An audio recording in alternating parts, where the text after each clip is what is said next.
શ્રી ગણેશાય નમઃ. મિત્રો, આપ જોઈ રહ્યા છો યુટ્યુબ આપણી ચેનલ આવો સત્સંગમાં આપ સૌનું સ્વાગત છે. મિત્રો, આજે આ વિડીયોમાં આપણે સાંભળવાના છીએ ચાતુર્માસના મહિમા વિશે, જે દેવસઈની એકાદશીથી લઈને દેવઉઠની એકાદશી સુધી 4 માસ સુધી વ્રત જપ ઉપવાસનો જે મહિમા છે, તથા આ સમય દરમિયાન ભગવાન શ્રી નારાયણની ભક્તિ કરીને ભક્તો મોક્ષને પ્રાપ્ત કરે છે તેવો પણ મહિમા છે.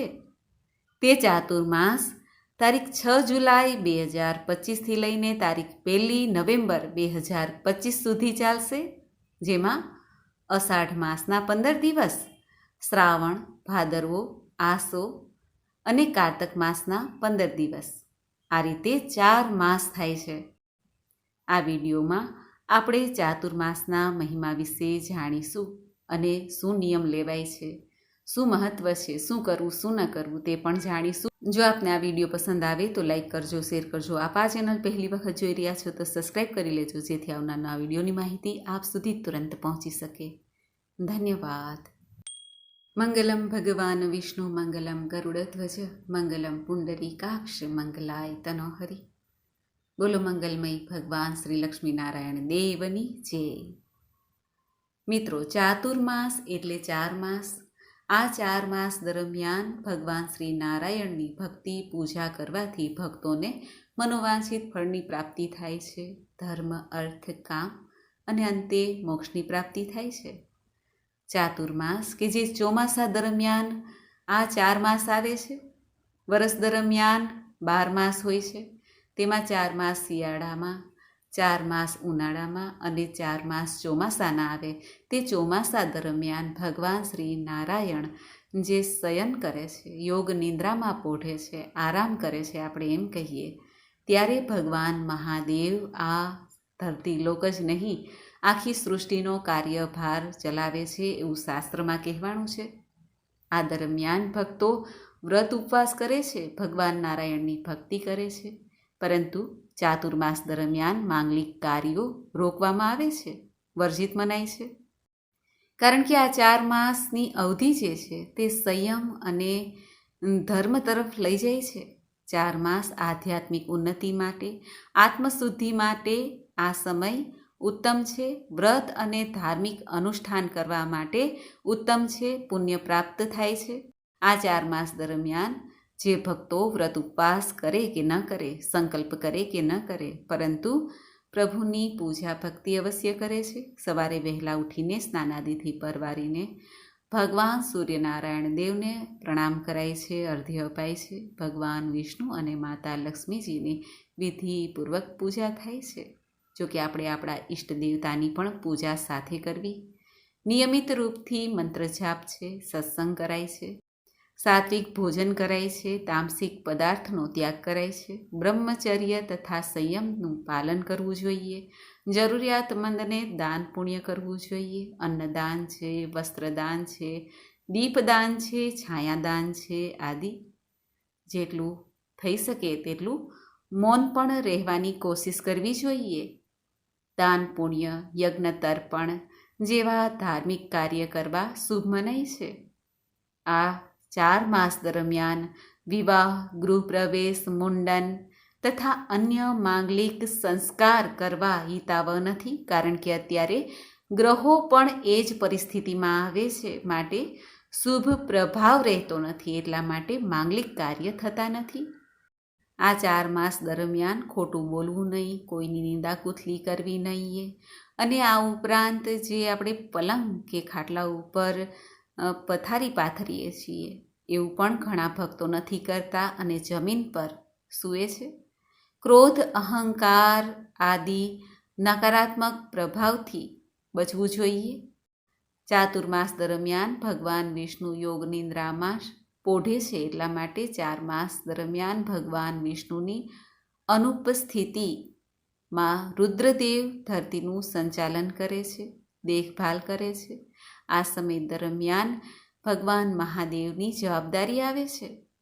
માટે ચાતુર્માસમાં ભગવાન મહાદેવની પણ પૂજા અર્ચના થાય છે. જો કે આ 4 માસ દરમિયાન, જેમાં અષાઢ માસ છે, અષાઢ માસમાં ભગવાન વિષ્ણુની પૂજા થાય છે. ત્યારબાદ આવશે શ્રાવણ માસ, જે ભગવાન મહાદેવને પ્રિય માસ છે.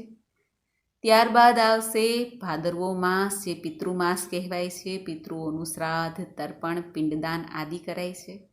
અને ત્યાર પછી આસો માસ, જેમાં શક્તિ આરાધના થાય છે, શક્તિ પૂજન થાય છે. મા દુર્ગા દેવીની આરાધના કરીને ભક્તો મનોવાંછિત ફળની પ્રાપ્તિની સાથે જીવનમાં, શરીરમાં, ઘરમાં શક્તિ અર્જિત કરે છે. આસુરી તત્વનો નાશ થાય એ માટે મહામાયા જોગમાયાની આરાધના થાય છે. અને ત્યારબાદ આવે છે કારતક માસ. કારતક માસમાં નવું વર્ષ પ્રારંભ થાય છે. અને કારતક માસ તે ભગવાન શ્રી કાર્તિકેય સ્વામીનો માસ પણ છે. અને આ કારતક માસમાં સુદ પક્ષની એકાદશી, દેવઉઠની એકાદશી આવે છે, તુલસી વિવાહ આવે છે. ત્યારે ભગવાન નારાયણ ફરી જાગૃત થાય છે અને પોતાનો કાર્યભાર સંભાળે છે. ભગવાન મહાદેવ ફરી તપ કરવા માટે જાય છે. તુલસી વિવાહ થાય છે. શાલિગ્રામજીની પૂજા થાય છે, જે ભગવાન નારાયણનું જ એક સ્વરૂપ છે. આમ ચાતુર્માસ દરમિયાન ભક્તો શ્રી નારાયણની ભક્તો પૂજા ઉપાસના કરે છે, વ્રત જપ કરે છે. કારણ કે ચોમાસાના માસ છે ત્યારે આપણી જઠરાગ્નિ પણ મંદ પડે છે. એટલા માટે ઓછો ખોરાક ખાઈએ તો સારું. જો કે આપણી ધાર્મિક પરંપરામાં આપણે જ્યારે ખોરાક ખાતા નથી તેને વ્રત કહી દઈએ છીએ. આમ વ્રત એ ન ખાવું અથવા ઓછું ખાવું અથવા પરેજી પાળવી, નિયમ પાળવો, એને પણ વ્રત જ કહેવાય છે આપણી ધાર્મિક ભાષામાં. આ ચાતુર્માસ દરમિયાન ઘણા લોકો નીમ પણ લે છે. કોઈ પણ અનાજનું નીમ લેવાય છે, શાકભાજીનું નીમ લેવાય છે, અથવા નિત્ય પૂજાપાઠ કરવાનું નીમ લેવાય છે. યાત્રા ન કરવાનું નીમ લેવાય છે, યાત્રા કરવાનું નીમ લેવાય છે. પરંતુ ચાતુર્માસ દરમિયાન યાત્રા ન કરીએ તો વધુ સારું. જો કે સંસારી માટે યાત્રા છે જ નહીં. આ તો અત્યારે બધા યાત્રા કરવા લાગ્યા છે. પહેલાંના જમાનામાં જો કોઈ વૃદ્ધ વડીલ ઘરમાં હોય તો તેમને પૂછજો કે તેઓ કેટલી વખત યાત્રા કરવા જતા હતા. પહેલાંના જમાનામાં યાત્રા માત્ર સાધુ, સંતો, સંન્યાસી જ કરતા હતા. પરંતુ ગૃહસ્થો યાત્રા કરતા ન હતા. કારણ કે ગૃહસ્થ તો પોતાની ફરજ બજાવે, તે જ યાત્રા, તે જ ભક્તિ, તે જ મોક્ષનું સાધન બની જાય છે. ગૃહસ્થો માટે ઝાઝા નિયમ નથી. તેઓ માત્ર ગૃહસ્થીનું પાલન કરે એ જ જરૂરી છે. પરંતુ સંન્યાસી, સાધુ, જપી, તપી આદિઓને તો દેવદર્શને જવું તે તેમનો નિયમ હોય છે. કારણ કે તેમને ઘર બાર તો હોતા નથી. આ તો અત્યારે હવે મોટા મોટા આશ્રમ થઈ ગયા છે. પહેલાંના જમાનામાં આટલા આશ્રમ પણ નહોતા. ત્યારે તેઓ માત્ર ફરતા અને ચરતા. ત્યારથી આ કહેવત પડે છે, ફરતા એ ચરતા, એ સાધુ સંતો માટે હતું. પરંતુ અત્યારે તો આપણે યાત્રા બધા કરીએ છીએ. જો કે યાત્રા કરવી એ જરૂરી હોતી નથી. ઘરમાં બેસીને પણ આપણે ભક્તિ પૂજા કરી શકીએ છીએ, ભગવાનનું નામ સ્મરણ કરી શકીએ છીએ, આપણી ફરજ બજાવી શકીએ છીએ. માટે બની શકે તો યાત્રાનો જે મોહ છે તે છોડવો જોઈએ. અને અત્યારે તો આપણે જોઈએ પણ છીએ કે યાત્રા પણ એટલી શુભ રહેતી નથી. માટે વિચારીને આ પગલાં લેવા. કોઈની દેખાદેખીમાં આવા પગલાં લેવા નહીં. ભગવાનનું ધામ હવે તો આપણી નજીક આવી ગયા છે. ટીવી છે, ઇન્ટરનેટ છે, ઘેરે બેઠા આપણે દર્શન કરી શકીએ છીએ. ચાતુર્માસ દરમિયાન ભગવાન શ્રી નારાયણના વામન સ્વરૂપની પૂજા થાય છે. બલિરાજાની કથા સાથે જોડાયેલી છે ભગવાન વામનની કથા પણ. બલિરાજા કે જે મહાન અસુર હતા, તે ધર્મમય રાજ્ય ચલાવતા હતા, ભક્ત પ્રહલાદના પૌત્ર હતા. બલિરાજાએ તપના પ્રભાવથી ઇન્દ્રદેવનું શાસન હતું તે છીનવી લીધું. પૃથ્વીલોકનું શાસન છીનવી લીધું. ત્રણેય લોકનું શાસન તેમના હાથમાં હતું. જ્યારે બધા દેવો ભગવાન શ્રી નારાયણ પાસે ગયા કે પ્રભુ, અમારું સ્થાન અમને પાછું અપાવો. બલિરાજાએ અમારું સર્વસ્વ છીનવી લીધું છે અને તેઓ એક જ દેવ તરીકે પૂજાય છે. ત્યારે ભગવાન શ્રી નારાયણ કે જે સર્વે લોકના સ્વામી છે, પરમપિતા પરમાત્માના રૂપમાં પૂજાય છે તેઓ ભક્તોની બારે ચડે છે જ્યારે ભક્ત તેમને પ્રાર્થના કરે છે. દેવતાઓની પ્રાર્થનાથી ભગવાન નારાયણ અદિતિ માતાના ગર્ભથી જન્મ લે છે અને વામન સ્વરૂપ ધારણ કરે છે. જન્મતા વેત જ ભગવાને કમંડલ ધારણ કરી લીધું, વામન વેશ ધારણ કર્યો. સર્વે દેવી દેવતાઓએ તેમને ભેટ આપી અને પ્રભુ તુરંત જ બલિરાજા જ્યાં અશ્વમેઘ યજ્ઞ કરતા હતા ત્યાં ચાલ્યા ગયા અને ત્યાં જઈને ભિક્ષામ દેહી કહીને ઊભા રહ્યા. ત્યારે બલિરાજા નાનકડા વામન દેવને જોઈને ઘણા પ્રભાવિત થયા. બલિરાજા ભગવાન વામન દેવને જોઈને પ્રણામ કરીને કહે છે, હે બ્રાહ્મણ, તમે બોલો, તમારે શું જોઈએ છીએ? ત્યારે વામન દેવતા કહે છે કે હે રાજન, પહેલાં સંકલ્પ કરો, પછી હું માંગું.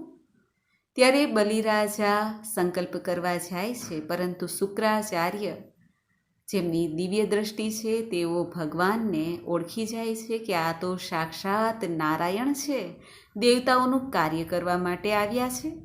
ત્યારે ગુરુ શિષ્યને એટલે કે બલિરાજાને કહે છે, રાજન, આ સાક્ષાત નારાયણ છે, છલ કરીને આવ્યા છે, સાવધાન થઈ જજો, નહીંતર તમારી પાસેથી બધું છીનવી લેશે. પરંતુ બલિરાજાનો તો નિયમ હતો કે જે પોતાના દ્વાર પાસે આવે તેને કંઈક ને કંઈક દાન અવશ્ય દેતા. બલિરાજાએ કહ્યું, હું અશ્વમેઘ યજ્ઞ કરી રહ્યો છું, ત્યારે વામન દેવ જો મારા દ્વારે આવ્યા હોય તો હું એમને ખાલી હાથ કેવી રીતે મોકલું? હું સંકલ્પ તો જરૂર લઈશ. બલિરાજા સંકલ્પ કરવા જાય છે, જલની લોટી હાથમાં લે છે. ત્યારે જે જલની લોટી હતી તે કુંભી ટાઈપની હોય છે, તેમાં શુક્રાચાર્ય વચ્ચે આવી જાય છે જેથી જલ ન પડે બલિરાજાના હાથમાં. પરંતુ વામન ભગવાન એક વાંસની સળી લઈને, દર્ભની સળી લઈને તે લોટીના જે કાણું છે તેમાં નાખે છે. શુક્રાચાર્યની આંખ ફૂટી જાય છે અને જલ નીકળે છે. જલથી બલિરાજા સંકલ્પ કરે છે કે આ બ્રાહ્મણ દેવને જે જોશે તે હું જરૂર આપીશ. સંકલ્પ થયા બાદ ભગવાન વામન કહે છે, હે રાજન, તો હવે હું જે માંગું તે તમે મને જરૂર આપશો. સંકલ્પ પ્રમાણે આ જ નિયમ લેવાનો છે.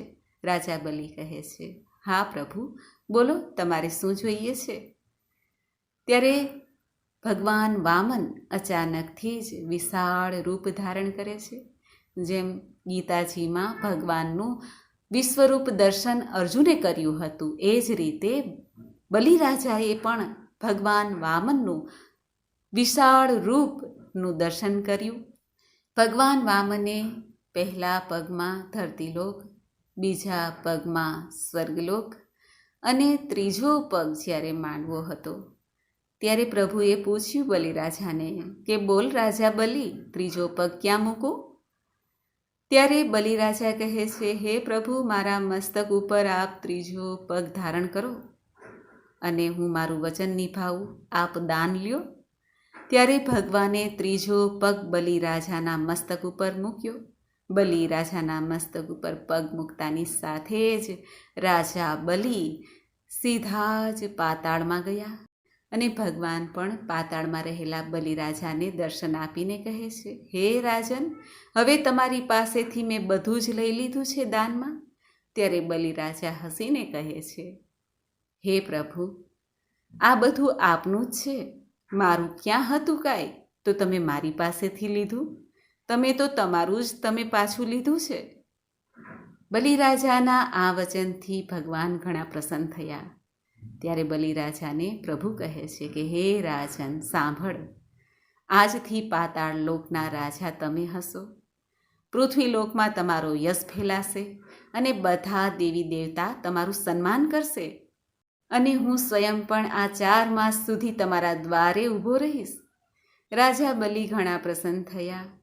પાતાળ લોકમાં બલિરાજાનું રાજ્ય હતું, દ્વારપાળ ભગવાન હતા.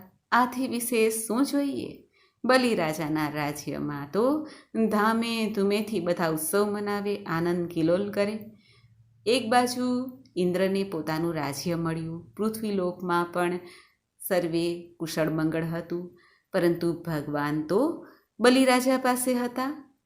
લક્ષ્મીજી મૂંઝાણા કે આખીર મારા પ્રભુ ગયા ક્યાં? જ્યારે ખબર પડી કે રાજા બલિના દ્વારપાળ પોતાના પતિ શ્રીહરિ નારાયણ છે, ત્યારે લક્ષ્મીજી વૃદ્ધાનું રૂપ ધારણ કરીને બલિરાજા પાસે પાતાળ લોકમાં આવે છે અને કહે છે, હે રાજન, મારે કોઈ ભાઈ નથી. હું ખૂબ જ દુઃખી છું. શું હું આપને રાખડી બાંધું, આપને ભાઈ બનાવું? રાજા બલિ તો એ વૃદ્ધાની આંખોનું તેજ, શરીરનું તેજથી એટલા અંજાઈ ગયા કે તેઓને એવું જ લાગ્યું કે આ સાક્ષાત કોઈ દેવી છે. રાજા બલિએ તેમને આવકાર આપ્યો અને કહ્યું, બહેન, આજથી તમે મને રાખડી બાંધો. તમે મારી બહેન અને હું તમારો ભાઈ. આ રીતે વચન નિભાવીને બેને ભાઈને રાખડી બાંધી. રાખડી બાંધતા જ બલિરાજાએ કહ્યું, બહેન, બોલો, શું જોઈએ છે? ત્યારે તે વૃદ્ધા પોતાના અસલી સ્વરૂપમાં આવ્યા. સાક્ષાત દેવી મહામાયા લક્ષ્મી સ્વરૂપા. લક્ષ્મીજીનું દર્શન કરીને રાજા બલિ તેમને પ્રણામ કરે છે અને કહે છે, માતા આપ? ત્યારે દેવી લક્ષ્મી કહે છે, હા ભાઈ, હું તમારા દ્વારપાળ જે છે તે મારા પતિદેવ છે. જો તમે મારી ઉપર પ્રસન્ન હો તો તે દ્વારપાળ મારા પતિદેવને મને પાછા આપી દો. બલિરાજા ઘણા પ્રસન્ન થયા કે સાક્ષાત લક્ષ્મીજી જ્યારે મારી પાસે આવ્યા છે તો મારી પાસે હવે કંઈ બાકી રહ્યું નથી. મારા જેવો ભાગ્યશાળી કોણ છે, જ્યાં સાક્ષાત શ્રી નારાયણ દ્વારપાળ છે અને જે લક્ષ્મી માટે દેવો દાનવો અત્યંત જપ તપ કરીને પરમાત્માને પ્રાપ્ત કરે છે, ધન વૈભવ પ્રાપ્ત કરે છે, અથવા તો અંદરો અંદર બાંધીને એકબીજાનું સિંહાસન લે છે, તે લક્ષ્મીજી જ મારી પાસે આવીને ઊભા છે અને તે સ્વયં મારી પાસે માંગી રહ્યા છે. બલિરાજા તો પોતાને ઘણા ભાગ્યશાળી માને છે અને કહે છે, બહેન, હા, લઈ જાઓ તમારા પતિને. તમે મને રાખડી બાંધી છે, રક્ષાસૂત્ર બાંધ્યું છે, એ જ મારા માટે ઘણું છે. આમ લક્ષ્મીજી પોતાના પતિ નારાયણને લઈને ફરી પોતાના વૈકુંઠ લોકમાં આવે છે અને ફરી ભગવાન શ્રી હરિ નારાયણ પોતાનો કાર્યભાર સંભાળે છે. આવી પણ એક કથા જોડાયેલી છે. આ ચાતુર્માસના મહિમામાં રાજા બલિ અને વામન ભગવાનની કથા ભક્તો સાંભળે છે. ભગવાન વામનની પૂજા થાય છે. આ ચાતુર્માસના મહિમા વિશે ભગવાન શ્રી કૃષ્ણએ રાજા યુધિષ્ઠિરને મહાત્મ્ય સંભળાવેલું છે. તે મહાત્મ્યને આપણે સાંભળીએ કે આ ચાતુર્માસમાં શું કરવું, શું ન કરવું, કઈ વસ્તુનું ધ્યાન રાખવું, શું ત્યાગવું અને શું ગ્રહણ કરવું, તથા આ ચાતુર્માસમાં કેવી રીતે નિયમનું પાલન કરવું, તે સર્વ કાંઈ આપણે જાણીએ. એક વખત યુધિષ્ઠિર રાજા ભગવાન શ્રી કૃષ્ણને કહે છે, હે કેશવ, ચાતુર્માસના મહિમા વિશે મને જાણવાની ઘણી ઈચ્છા છે. શું મહાત્મય છે આ ચાતુર્માસનું? શા માટે આ ચાતુર્માસને ઋષિ મુનિઓએ ખૂબ જ સુંદર કહ્યો છે? જે આ 4 માસમાં ભક્તિ કરે છે તે પ્રભુને પ્રાપ્ત કરી શકે છે. શું આ સંભવ છે? આ સાંભળીને ભગવાન શ્રી કૃષ્ણ રાજા યુધિષ્ઠિરને કહે છે, હે ધર્મરાજ, આ ચાતુર્માસનો પ્રારંભ દેવશયની એકાદશીથી થાય છે. તે દિવસે મોક્ષને ઈચ્છનારા મનુષ્ય ભગવાન વિષ્ણુને પ્રસન્ન કરવા માટે શયન વ્રત કરે છે. તેમજ ચાતુર્માસ વ્રતનો આરંભ પણ આ જ દિવસથી થાય છે. ત્યારે યુધિષ્ઠિર શ્રી કૃષ્ણ ભગવાનને કહે છે, હે માધવ, શ્રી વિષ્ણુ શયન વ્રત અને ચાતુર્માસ કેવી રીતે કરવા તે કૃપા કરીને મને કહો.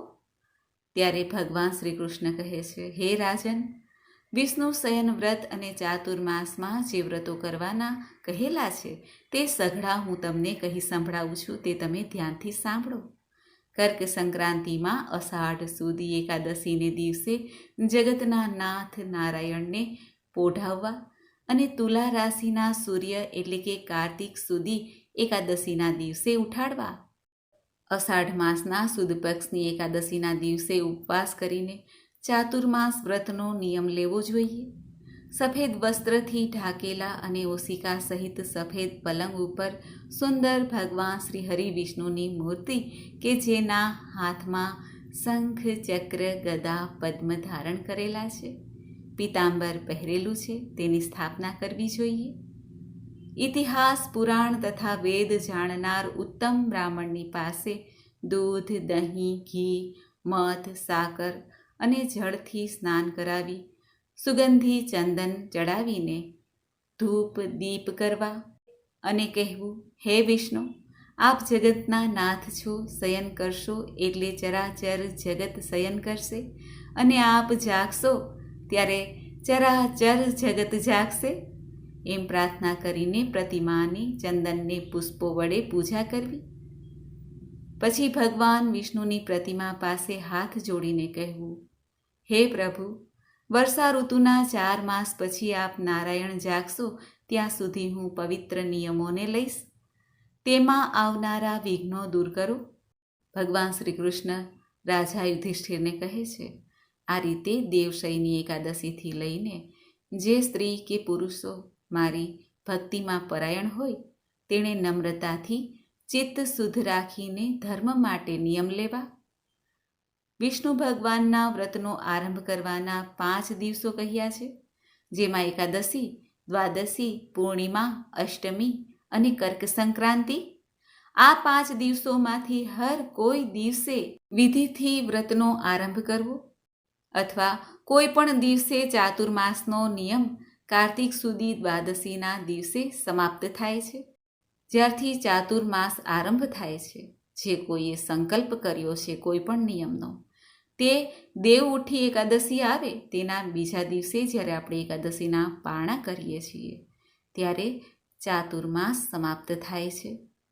અને ચાતુર્માસના નિયમ જે લીધા છે તે પ્રમાણે દાન પુણ્ય કરવું જોઈએ. સ્ત્રી અથવા પુરુષોએ પવિત્ર હોય અથવા અપવિત્ર હોય તો પણ એક વ્રત કરવાથી સર્વ પાપોમાંથી મુક્તિ પ્રાપ્ત કરી શકાય છે.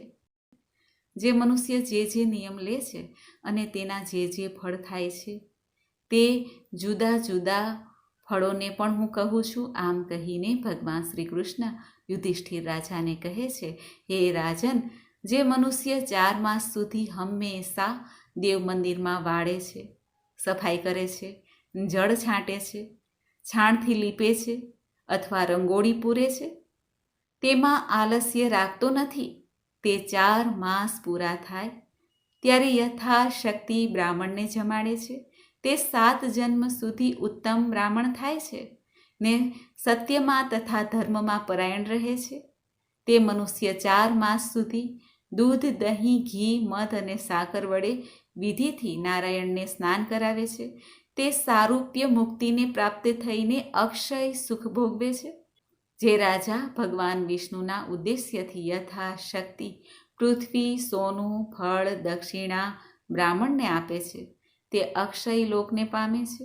જે મનુષ્ય 4 માસ પર્યંત ભગવાન વિષ્ણુને સુવર્ણનું કમળ ચઢાવે છે અથવા તો નૈવેદ્ય ધરે છે, તુલસી દલ પધરાવે છે, ચંદન, પુષ્પ, અક્ષત વગેરેથી પ્રભુની પૂજા કરે છે, તે અક્ષય સુખને પ્રાપ્ત કરી શકે છે અને અંતે સ્વર્ગમાં જાય છે.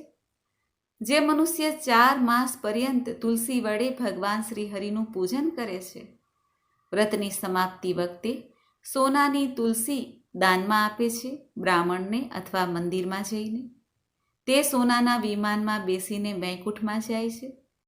જે મનુષ્ય 4 માસ સુધી ગુગળનો ધૂપ અને દીવો કરીને ગુગળના ધૂપપાત્રનું તથા દીવીનું દાન આપે છે, તેને ભોગ ભોગવવા મળે છે, ધન મળે છે, સારું ભાગ્ય પ્રાપ્ત થાય છે. જે મનુષ્ય 4 માસ સુધી નિયમથી પીપળાને અથવા તો ભગવાન વિષ્ણુની પ્રદક્ષિણા કરે છે તે વૈકુંઠમાં જાય છે. જે મનુષ્ય 4 માસ સુધી સંધ્યા વખતે બ્રાહ્મણના બારણા પાસે અને મંદિરના બારણા પાસે દીવો કરે છે, 4 માસ પૂરા થાય ત્યારે દીવો, વસ્ત્ર, સુવર્ણનું દાન આપે છે, તે તેજસ્વી થાય છે અને અંતે વૈકુંઠ ધામમાં જાય છે. જે મનુષ્ય 4 માસ સુધી શ્રદ્ધાથી ભગવાન વિષ્ણુનું ચરણામૃત પીએ છે તે વૈકુંઠ લોકને પ્રાપ્ત કરે છે, જન્મ મૃત્યુના ફેરામાંથી મુક્તિ પ્રાપ્ત કરે છે. જે મનુષ્ય ભગવાન નારાયણના મંદિરમાં જઈને ગાયત્રી મંત્રનો જપ કરે છે અથવા તો 108 વાર જપ કરે છે, તે પાપથી લેપાતો નથી.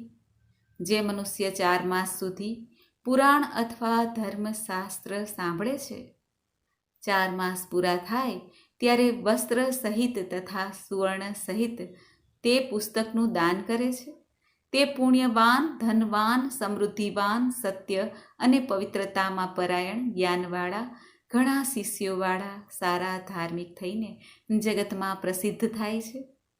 જે મનુષ્ય 4 માસ સુધી ભગવાન શિવ અથવા ભગવાન શ્રી નારાયણના મંત્રનો જપ કરે છે, 4 માસ પૂરા થાય ત્યારે દેવોનો જપ હોય તે દેવની સોનાની મૂર્તિ અથવા તો માટીની મૂર્તિ લઈને દાન કરવામાં આવે મંદિરમાં અથવા બ્રાહ્મણ દેવને, તે પુણ્યવાન થાય છે, દોષ મુક્ત થાય છે અને ગુણોનો ભંડાર પણ બની જાય છે. જે મનુષ્ય 4 માસ સુધી નિત્ય કર્મ કર્યા પછી સૂર્યમંડળમાં રહેલા ભગવાન શ્રી નારાયણનું ધ્યાન ધરે છે, ભગવાન સૂર્યનારાયણ દેવને અર્ધ્ય આપે છે અને જ્યારે ચાતુર્માસ પૂર્ણ થાય ત્યારે સુવર્ણ, લાલ વસ્ત્ર તથા ગાયનું દાન આપે છે, તે આરોગ્યપૂર્ણ, આયુષ્યમાન, કીર્તિવાન, લક્ષ્મીવાન અને બળને પ્રાપ્ત કરી શકે છે. જે મનુષ્ય 4 માસ સુધી નિત્ય પ્રભુનું નામ સ્મરણ કરીને, જપ કરીને 4 માસ પૂર્ણ થાય ત્યારે શક્તિ અનુસાર વસ્ત્રદાન આપે છે, તે મનથી, વાણીથી, શરીરથી કરેલા પાપોમાંથી મુક્તિ મેળવી શકે છે, લક્ષ્મીવાન, આયુષ્યવાન થાય છે. ગાય માતાની પ્રદક્ષિણા કરવાથી પણ ચાતુર્માસનું પુણ્ય પ્રાપ્ત થાય છે. જે મનુષ્ય 4 માસ સુધી સૂર્યનારાયણ દેવને અને શ્રી ગણેશજીને નમસ્કાર કરે છે, 4 માસ પૂર્ણ થતાં સૂર્યનારાયણ દેવની મૂર્તિ લઈને, ધાતુની મૂર્તિ છે, માટીની મૂર્તિ છે, તેનું પૂજન કરીને મંદિરમાં દાન દેવાથી સર્વે મનોરથ સિદ્ધ થાય છે, આયુષ્ય અને સર્વ જગ્યાએ વિજય પ્રાપ્ત થાય છે, એમાં કોઈ સંદેહ નથી.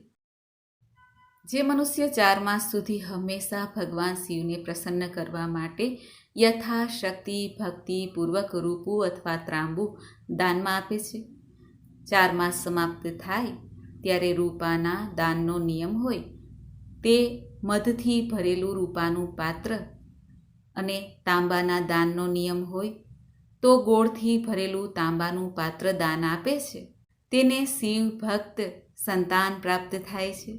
જે મનુષ્ય 4 માસ સુધી એ વસ્ત્રો, તલ અને યથાશક્તિ સોનું આપે છે, તે સર્વ પાપોમાંથી મુક્ત થાય છે અને આ લોકમાં મોટા મોટા ભોગ ભોગવીને શિવપુરીમાં જાય છે. જે મનુષ્ય 4 માસ સુધી હંમેશા ગોપી ચંદનનું દાન કરે છે અને 4 માસ સમાપ્ત થતાં તેટલું અથવા અડધું અથવા તેનાથી પણ વધુ ગોપી ચંદન, વસ્ત્ર, દક્ષિણા સહિત દાન આપે છે, તેની ઉપર ભગવાન શ્રી હરિ વિષ્ણુ પ્રસન્ન થાય છે, ભોગ અને મોક્ષ પ્રદાન કરે છે. જે મનુષ્ય ચાતુર્માસ દરમિયાન હંમેશા વ્રતયુક્ત થઈને સાકર અથવા ગોળ તેની ઉપર દક્ષિણા રાખીને દાન કરે છે અને ચાતુર્માસ પૂર્ણ થાય ત્યારે શક્તિ અનુસાર તાંબાના પાત્રમાં ગોળ ભરીને દાન આપવામાં આવે, તેના રોગનો નાશ થાય છે, પાપોનું શમન થાય છે, શરીરમાં પુષ્ટિ મળે છે, કીર્તિ આપનાર છે, સંતાનમાં વૃદ્ધિ આપનાર છે, મનોરથ પૂર્ણ કરનાર છે, અંતે સ્વર્ગલોકની પ્રાપ્તિ થાય છે. ભગવાન શ્રી કૃષ્ણ રાજા યુધિષ્ઠિરને કહે છે, હે રાજન, હવે વ્રત કરવાથી શું ફળની પ્રાપ્તિ થાય છે આ ચાતુર્માસ દરમિયાન તે પણ સાંભળો. વ્રત કરનાર મનુષ્યને વિદ્યાની પ્રાપ્તિ થાય છે, સર્વે લોકમાં સર્વના પ્રિય બને છે, રાજા હોય તો તેને રાજ્યની પ્રાપ્તિ થાય છે, સંતાન ઈચ્છનારને સંતાનની પ્રાપ્તિ થાય છે, ધન ઈચ્છનારને ધનની પ્રાપ્તિ થાય છે, મોક્ષ ઈચ્છનારને મોક્ષની પ્રાપ્તિ થાય છે. જે મનુષ્ય 4 માસ સુધી નિત્ય યથાશક્તિ શાક, મૂળ, ફળ વગેરે દાન આપે છે, વ્રત પૂર્ણ થાય ત્યારે 2 વસ્ત્ર સહિત દક્ષિણા સહિત જો દાન આપવામાં આવે તો તે રાજા સમાન સુખ ભોગવે છે. શાક સઘળા દેવને પ્રિય છે અને મનુષ્યને તૃપ્તિ આપનાર છે, તે શાકનું હું દાન કરું છું, માટે દેવ વગેરે મારું નિરંતર મંગલ કરો. આ રીતે સંકલ્પ મનમાં કરીને શાકનું દાન આપવાની પ્રાર્થના કરવી જોઈએ. જે મનુષ્ય 4 માસ સુધી નિરંતર સૂંઠ, મરી, પીપર એ 3 વસ્તુ મનુષ્યના સર્વરોગનો નાશ કરનાર હોય, માટે તેનું હું દાન કરું છું તેવી સૂર્યદેવને પ્રાર્થના કરવી જોઈએ. એ મંત્ર ભણીને સૂર્યને પ્રસન્ન કરવા માટે ઘરમાં જોઈએ તેટલી સૂંઠ, મરી, પીપર બ્રાહ્મણને દાન આપી શકાય છે અથવા મંદિરોમાં દાન આપી શકાય છે. જ્યારે ચાતુર્માસ પૂર્ણ થઈ જાય ત્યારે સૂંઠ, મરી, પીપર શક્તિ અનુસાર દાન આપવા જોઈએ. આમ કરવાથી 100 વર્ષનું આયુષ્ય પ્રાપ્ત થાય છે, ઈચ્છિત ભોગ પ્રાપ્ત થાય છે, અંતે સ્વર્ગલોકની પ્રાપ્તિ થાય છે. જે મનુષ્ય 4 માસ સુધી તાંબુલ અથવા તો પાનનું દાન કરે છે, ભગવાન મહાદેવને અથવા ભગવાન નારાયણની પૂજામાં ચડાવે છે અને પ્રાર્થના કરે છે કે હે કલ્યાણકારક સુંદર તાંબુલ, શિવરૂપ, બ્રહ્મારૂપ અને વિષ્ણુરૂપ છો આપ, માટે તેના દાનથી તે 3 દેવો મને પુષ્કળ ધન આપો.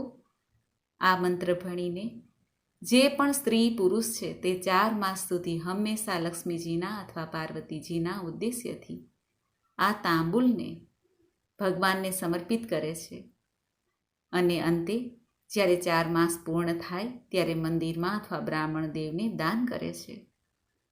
તે સ્ત્રી અથવા પુરુષ સૌભાગ્યશાળી થાય છે અને માતા લક્ષ્મી સદૈવ પ્રસન્ન રહે છે.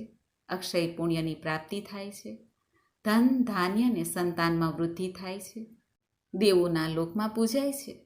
જે મનુષ્ય 4 માસ સુધી હંમેશા ભગવાન શિવ અને પાર્વતીના ઉદ્દેશ્યથી બ્રાહ્મણોને અથવા તેમની સ્ત્રીની પણ પૂજા કરીને શંકર પાર્વતી બંને પ્રસન્ન થાવ એમ કહીને યથાશક્તિ દાન આપે છે, 4 માસ પૂર્ણ થાય ત્યારે ગાય અથવા બળદનું દાન અથવા તો ગાય અથવા મૂર્તિનું દાન આપે છે. કારણ કે અત્યારના સમયમાં ગાયનું દાન તે સર્વશ્રેષ્ઠ મનાતું નથી, એટલા માટે સિમ્બોલિક રીતે મૂર્તિનું દાન અપાય છે.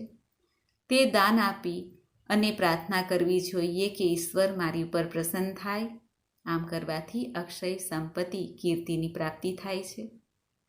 દાન હંમેશા યોગ્ય પાત્રને આપવું તે હિતાવહ છે. જે મનુષ્ય 4 માસ સુધી શાક, મૂળ, ફળ વગેરે ખાઈને રહે છે, જ્યારે 4 માસ સમાપ્ત થાય ત્યારે જે પણ આપણે નિયમ લીધું છે તેનું દાન કરવામાં આવે, તે ભગવાન વિષ્ણુના લોકમાં જાય છે. જે મનુષ્ય 4 માસ સુધી કેળના પાનમાં ભોજન કરે છે, વ્રત સમાપ્ત થાય ત્યારે યથાશક્તિ કાંસાનું દાન આપે તે સુખી થાય છે. કાંસુ તે બ્રહ્મરૂપ છે, શિવરૂપ છે, લક્ષ્મીરૂપ છે, સૂર્યરૂપ છે અને ભગવાન વિષ્ણુનું પણ રૂપ મનાય છે. અને આ કાંસુ મને શાંતિ આપો. આ રીતે પ્રાર્થના કરીને કાંસાનું દાન આપવું જોઈએ. યોગ્ય વ્યક્તિને બ્રાહ્મણ અથવા મંદિરમાં જઈને દાન આપવું જોઈએ. આમ કરવાથી પાપો બધા અગ્નિમાં રૂની પેઠે બળી જાય છે. બ્રહ્મ હત્યા કરનાર, મદ્યપાન કરનાર, ખોટું બોલનાર, સ્ત્રી હત્યા કરનાર, વ્રતનો ભંગ કરનાર અને પારકી સ્ત્રીનું ગમન કરનાર સઘળા આ વ્રત કરવાથી પોતપોતાના પાપોમાંથી મુક્તિ મેળવી શકે છે. જે મનુષ્ય 4 માસ સુધી એક વખત પરિમિત ભોજન કરે છે, એટલે કે એક ટાઈમ ભોજન લે છે અને નિયમમાં રહે છે, જે બ્રહ્મચર્યનું પાલન 4 માસ સુધી કરવાનું હોય છે. જૂઠું બોલવું નહીં, કોઈની નિંદા કુથલી કરવી નહીં અને 4 માસ સુધી ઘણા લોકો વાળ પણ કાપતા નથી. નારાયણનું પૂજન કરે છે. જ્યારે 4 માસ સમાપ્ત થાય ત્યારે શક્તિ પ્રમાણે બ્રાહ્મણોને જમાડીને દક્ષિણા આપવામાં આવે, તે મનુષ્ય વૈકુંઠમાં જાય છે. જે મનુષ્ય 4 માસ સુધી શરીરે તેલ ચોપડતા નથી, તે વિષ્ણુ લોકમાં પૂજાય છે. જે મનુષ્ય 4 માસ સુધી શાકનો ત્યાગ કરે છે, તે વ્રત પૂરું થાય ત્યારે હરિના ઉદ્દેશ્યથી તે શાકનું દાન કરે છે, વૈદિક બ્રાહ્મણોને જમાડે છે અથવા યથાશક્તિ દક્ષિણા આપે છે. તે મનુષ્ય મહાદેવના પ્રસાદથી મહાદેવની સમીપે જઈને વસે છે. જે મનુષ્ય 4 માસ સુધી ઘઉં ખાતા નથી, તે 4 માસ પૂરા થાય ત્યારે ઘઉં સઘળા મનુષ્યોનું પાલન કરનાર, પુષ્ટિ વધારનાર, દેવ કાર્યમાં તથા પિતૃ કાર્યમાં મુખ્ય છે.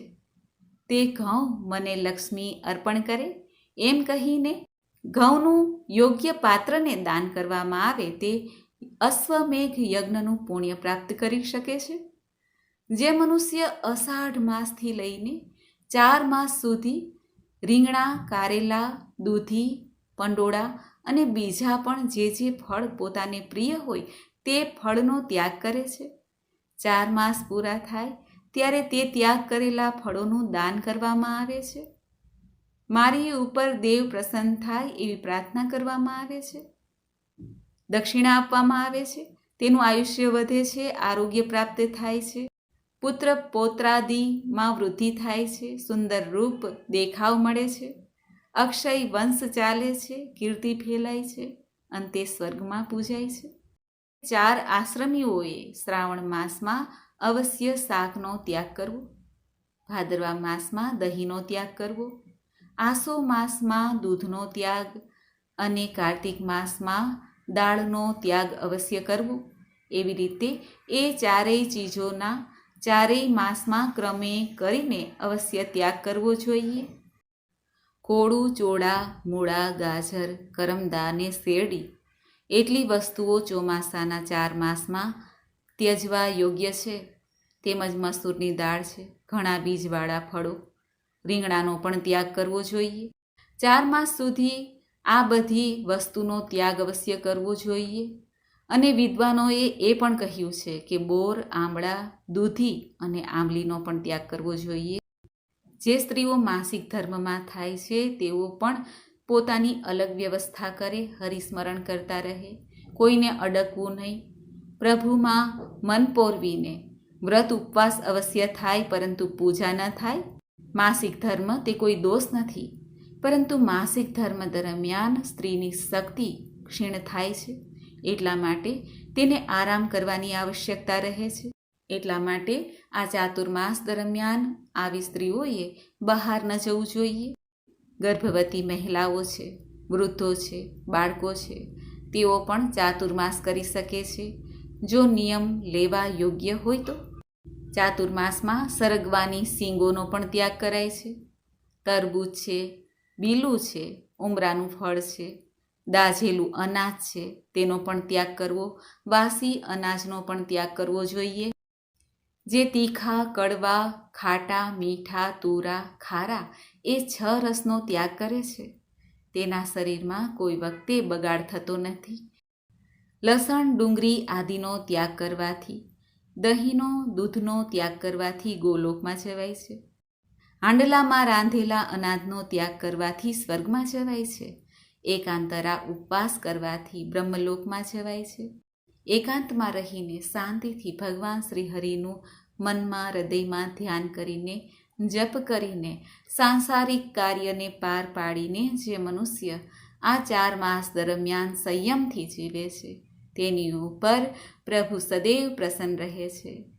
શક્તિ પ્રદાન થાય છે, અનંત ફળની પ્રાપ્તિ થાય છે. આ ચાતુર્માસ દરમિયાન જે લોકો ભગવાન નારાયણનું પૂજન કરીને પ્રદક્ષિણા કરે છે, જે 7 પ્રદક્ષિણા છે, 11 છે, 51, 108 છે કે એથી પણ વધુ, તે હંસવાળા વિમાનમાં બેસીને વૈકુંઠમાં જાય છે. જે મનુષ્ય 3 રાત્રિ ભોજનનો ત્યાગ કરે છે, જે મનુષ્ય પારકા અન્નનો ત્યાગ કરે છે આ ચાતુર્માસ દરમિયાન, તે દેવતા સમાન થઈ જાય છે.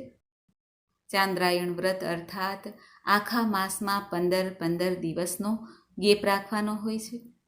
પૂર્ણિમાના દિવસોમાં ભોજન લેવામાં ઘટાડો થાય છે અને અમાવસ્યાના દિવસો એટલે કે વદ પક્ષની શરૂઆત થાય ત્યારે ધીમે ધીમે ભોજન વધારવાનું હોય છે. આ રીતે પ્રાયશ્ચિત વ્રત છે, ચાંદ્રાયણ વ્રત છે. દેવ શયનીથી દેવ પ્રબોધિની એકાદશી સુધી મનુષ્ય ચિત્ત સ્થિર રાખીને ઉપવાસ કરે છે, તેને ભગવાન નારાયણ પરમ ગતિ આપે છે. એવી રીતે ભવિષ્ય પુરાણમાં વિષ્ણુ શયની એકાદશીથી વિષ્ણુ પ્રબોધિની એકાદશી સુધીના આ ચાતુર્માસના મહિમા વિશે કહેવામાં આવ્યું છે. બોલો ભગવાન શ્રી નારાયણની જય. મિત્રો, મને આશા છે કે આપને આ વિડીયો જરૂર પસંદ આવ્યો હશે. ભગવદ્ ગીતા છે, ભાગવત મહાપુરાણની શુભ કથાઓ વાંચવી, સાંભળવી, વિષ્ણુ સહસ્ત્ર નામ પાઠ કરવા, સાંભળવા ઉત્તમ મનાય છે. ભગવાન શ્રીહરિનું નામ જપ કરતાં કરતાં કર્મ કરવામાં આવે તો પાપ કર્મ દૂર થાય છે. શાંતાકારમ ભુજગશયનમ પદ્મનાભમ સુરેશમ વિશ્વાધારમ ગગન સદૃશમ મેઘવર્ણ શુભાંગમ લક્ષ્મીકાંતમ કમલનયનમ યોગીભીર્ધ્યાન ગમ્યમ વંદે વિષ્ણુ ભવભયહરમ સર્વલોક એકનાથમ. બોલો સર્વે લોકના એકનાથ ભગવાન લક્ષ્મીનારાયણ દેવની જય. મિત્રો, મને સાંભળવા માટે ધન્યવાદ. આપ સૌને મારા જય શ્રી કૃષ્ણ.